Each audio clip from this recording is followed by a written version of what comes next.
proposed BRICS expansion, XLM trading volume explosion, faith in the US dollar eroding, faith in US banks at an all-time low. Things are setting up pretty juicy for XLM.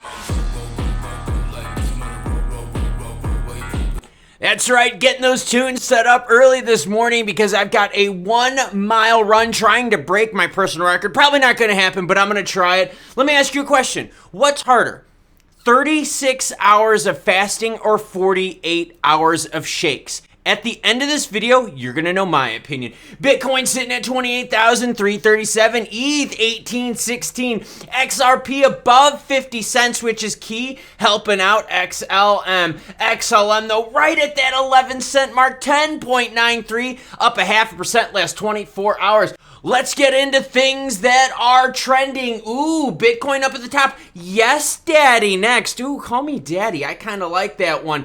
And BRICS. I did a story earlier about BRICS and BRICS expansion. Circle's USDC outflows surpassed 10 billion. Actually, it's way more than 10 billion. Since Silicon Valley Bank collapsed, Tether dominance rises. A lot of us out there are thinking, wait a minute, USDC crumbling, that's tied very heavily into the US dollar. US dollar strength eroding, crypto's gaining in strength. You see what I'm talking about? Let's look at market caps. Tether, last month, gone up quite a bit from 71 billion to just right under 80. So we've got more support for USDT over this last month. Now, conversely, look at USDC. Whoa, that's not a good chart, okay? And that's what I'm talking about. USDC, the reason they went down, 3.3 billion exposure with Silicon Valley Bank. Now, granted, that exposure was made whole. The U.S. government stepped in using the taxpayers' dollars. Thank you, Klaus, and all you watching out there to bail them out. Here's the deal, though. The reason people are losing faith in USDC is because the reserves are in the US dollar. They're a $1 thing. So when the dollar sucks, when the US government's like money printer go burr, when the US government's like, yo, inflation, we don't really give an effing crap. Yeah, people are going to lose strength in the dollar, faith in the dollar. That's why during the same time period, you're seeing USDT pop up, USDC fall flat on its face. I'm going to be very curious to see how much of USDC market cap gets peeled away as the dollar erodes going deeper into this summer. Petrodollar, BRICS nations. Oh my gosh, everyone. Is this the time for crypto to rise? Stellar Twitter. All right, here's the big thing, everyone. CoinMe came out. We're talking about more ramps with Stellar. I broke the story a few days ago. That gave us a nice pop in action. I saw a bunch of articles out there. I saw Stellar even making the trending list on Twitter. That's juicy news. Now, that trending action equated to some price and volume action. We're going to get into that. Let's start looking, though, at some other stats out there. What I wanted to do first was show you volume-wise, how is the market looking and how does Stellar stack up? So, market cap way on the left here, volume right here. I went from highest to lowest. If you scroll on down, let's see. You've got XRP right there, big volume. XRP volume in Asia, that's what you need to know, okay? Now, you scroll down even further, SHIB, Aptos, Solana, Filecoin, Hedera, Cosmos, EOS. Oh, there you go, Stellar right here. Way down on the list. The volume since that pop, okay, since the pop that we've seen the last couple of days, the volume is starting to come down, as you can see right here. Volume is what's been moving this. The want outside of the US has been moving this. Now, granted, I've been following Coinbase, okay? Coinbase saw a fairly large pop when it comes to XLM volume. And if you want to see where that is, click on exchanges, then you go to a Coinbase, all right? Scroll on down, and you could see what's been trading, all right, in terms of volume. So if I want to filter by volume with Coinbase, I could see that Stellar now has fallen. Stellar was second on Coinbase a couple days ago, but now they are 14th in terms of ranking for that. Something we're going to have to pay attention to, these pops of volumes aren't lasting because there's not that much fuel left, right? There's not that much money floating around. Interest rates are still crazy high. Inflation is still way up there. You've got the fight between the petrodollar and BRICS action, right? We've been talking about that. So all of this is kind of fueling this crypto rally. But remember, how do you fuel the crypto rally? You need cash. Cash is still super expensive. And there's only so much cash to go around. Cash isn't as free as it was 2 years ago.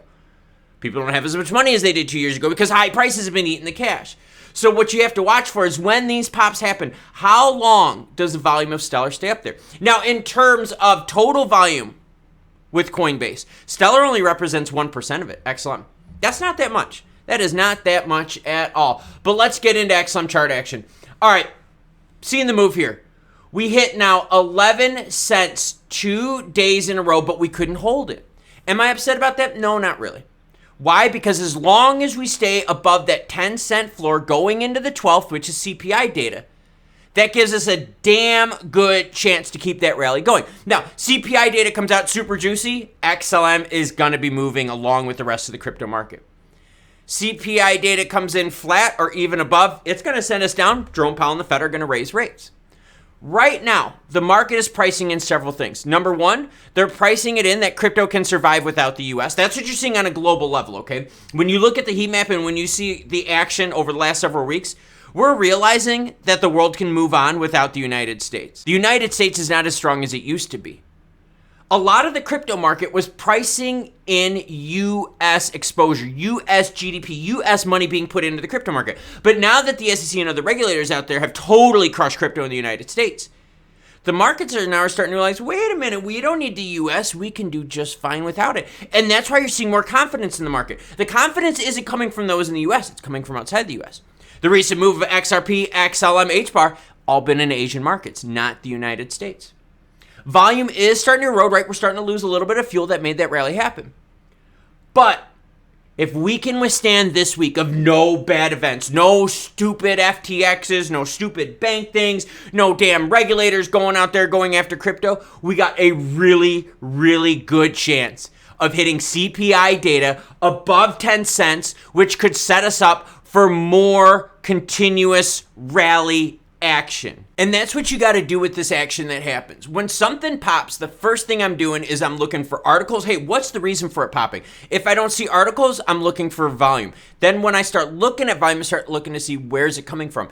Is it an exchange that's doing it right? Is there something popping on that exchange? Is it a region of the globe that's trading, like the Asian markets recently have been leading this rally? I look for those things to kind of tell me, hey, what are the opportunities? Will these things last? If it's just a little news pop, we know how it works, right? Buy the rumor, sell the news, then it doesn't last. But if this is the Asian market starting to say, you know what, screw the United States, screw the petrodollar, the US dollar is just getting weaker and weaker, the US government, faith in the United States is getting softer and softer, making cryptos push up, then that action can definitely last longer than a simple news event. That's why I follow this stuff, and that's why I had to share it with you so that you understand why these rallies are happening. Now, earlier I brought up the fact, what's harder, 36 hours of fasting or 48 hours of shakes? I can tell you that both were extremely brutal, but seriously, the 48 hours of shakes was way harder than the fasting. If you want to learn about that, me training for Krispy Kreme donuts and all that fun, check out this channel right here. If you want more crypto Web3 action because you like that kind of juice, that's this video right here. Now, until more news breaks, I'm going to try for a personal best mile. I probably won't hit it today because my personal best happened in my teens. I'm a little older, but I'm going to try for it. You cool cats have a great rest of your day, not trying to break your mile record.